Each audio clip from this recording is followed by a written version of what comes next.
early on March 4 as it had developed into a tropical cyclone. Meteorological history. At the start of March 1997, the monsoon trough of low pressure over the southern Pacific became better organized, while atmospheric convection persisted and increased in coverage. On March 2, 1997, the Fiji Meteorological Service FMS reported that a tropical depression had developed within the monsoon trough, about 705 kilometers to the northwest of the Fijian dependency of Rotorua. Over the next day, gradually became better organized as it moved southeastwards, within an area of weak vertical wind shear and warm sea surface temperatures. At around 21:00 FST 90 UTC on March 3, the United States Joint Typhoon Warning Center JTWC initiated advisories on the system and designated it as Tropical Cyclone 31P. The system subsequently continued to organize further, before the FMS reported that the depression had become a Category 1 tropical cyclone on the Australian Tropical Cyclone Intensity Scale, and named it Gavin at 12:00 FST 00 UTC on March 4. After being named, Gavin moved eastwards towards the southern Tuvalu Islands and intensified quickly, with the JTWC reporting later that day that the system had become equivalent to Category 1 hurricane on the Saffir-Simpson Hurricane Scale SSHS. Early on March 5, RSMC Nadi reported that Gavin had become a Category 3 severe tropical cyclone after the system had developed an eye. During that day, two troughs of low pressure combined to steer the system to the southeast as it passed about 30 miles to the southwest of Niulakita at Tuvalu, with estimated 10-minute sustained wind speeds of about 155 km/h. After Gavin had intensified throughout the day, RSMC Nadi reported at 1800 UTC that the system had become a Category 4 severe tropical cyclone, while the JTWC reported that the cyclone had reached its initial peak intensity with 1-minute sustained winds of 215 km/h, which made it equivalent to a Category 4 hurricane on the SSHWS. Early on March 6, RSMC Nadi reported that Gavin was moving towards Fiji and had reached its peak intensity as a Category 4 severe tropical cyclone with 10-minute sustained winds of 185 km/h.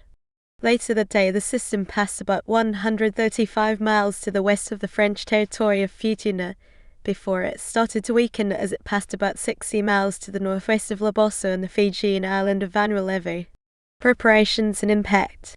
Severe tropical cyclone Gavin was responsible for at least 18 deaths as it affected Fiji and parts of Polynesia, before it was retired from the tropical cyclone naming lists. Tuvalu. Gavin was the first of 3 tropical cyclones to affect Tuvalu during the 1996–97 cyclone season, with cyclones Hina and Kelly affecting the islands later in the season.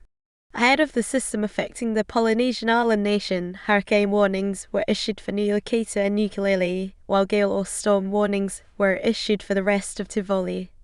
During the next day, these warnings were gradually revised once it became clearer that Gavin was moving towards the southeast and away from the island nation, before all warnings were cancelled by 600 UTC on March 6. After both Gavin and Hina had affected the island nation within a week of each other, a damage assessment team noted that it was difficult to assess damage done by Gavin alone and estimated the total damage from both cyclones at #RefThis damage total was originally reported in Australian dollars and was converted to USD via the Owner Corporation website. Group equals and B name equals AUD to USD. Both cyclones caused severe coastal erosion and destruction to food crops on the southern islands of Niulakita and Ukulele, while damage in northern and central islands was confined mostly to houses. The cyclone's waves, storm surge and strong winds both caused a severe amount of coastal erosion on all of the country's 9 atolls, with about 6.7% of the land washed into the sea. It was later estimated that the 3 cyclones had been responsible for about 50 ha of land disappearing into the sea. Wallis and Futuna. Early on March 5, the FMS issued a tropical cyclone alert for the French overseas territory, as Gavin was moving slowly towards the east-southeast and heading towards the islands. Later that day, as Gavin turned and started to move southwards, the FMs upgraded the alert to gale warning for Futuna, but due to the turn to the south it was felt that a warning for Wallis Island wasn't needed.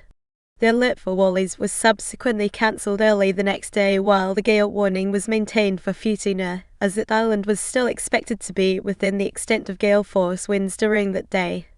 The gale warning for Futuna was cancelled later that day, after Gavin had moved well to the southwest of the island and moving further away. Most of the damage on the French territory was confined to the exposed northeast coastal parts of Futuna, where a heavy swell caused sea flooding at high tide and several food crops were damaged by the wind. This heavy swell resulted in some roads and public networks being partially destroyed and some traditional houses being damaged. On Wallis Island, only a small amount of damage was reported, with some traditional houses and food crops flooded on the north coast by seawater at high tide.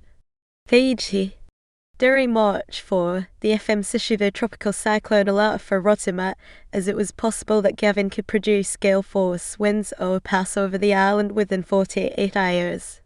However, the alert was cancelled during the next day, after the cyclone had passed about 260 kilometres to the northeast of the island and was no longer expected to produce any damage or gale force winds in the island.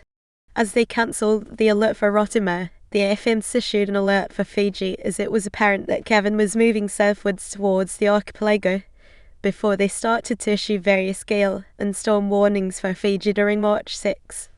Over the next 2 days, the FMs issued various gale, storm and hurricane warnings for Fiji as the system passed through the archipelago, before all warnings for Fiji were cancelled during March 8 after it had become apparent that gales were no longer affecting any part of Fiji. Cyclone Gavin was the most destructive cyclone to affect Fiji since Cyclone Kina and became the most intense tropical cyclone on record to affect Fiji, after the meteorological station on Nassau recorded a minimum pressure of 937 hPa. Heavy rain associated with Gavin caused serious flooding in Labasa and western parts of Viti Levu and caused serious flooding of the Nadi and Bo rivers. Major destruction of sugarcane and other food crops also occurred, while at least 18 deaths were attributed to Gavin. This included 10 people lost at sea when a fishing vessel, the Wasawasai, sank, and another 8 deaths caused by landslides, electrocution, and drowning. The total damage bill was estimated at.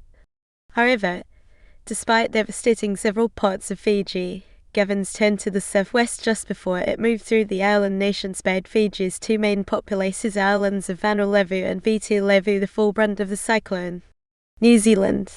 After it moved out of the tropics, Gavin moved southwards and affected New Zealand between March 11-13 with high seas, heavy rain, gale force winds, and wind gusts of up to 130 km/h.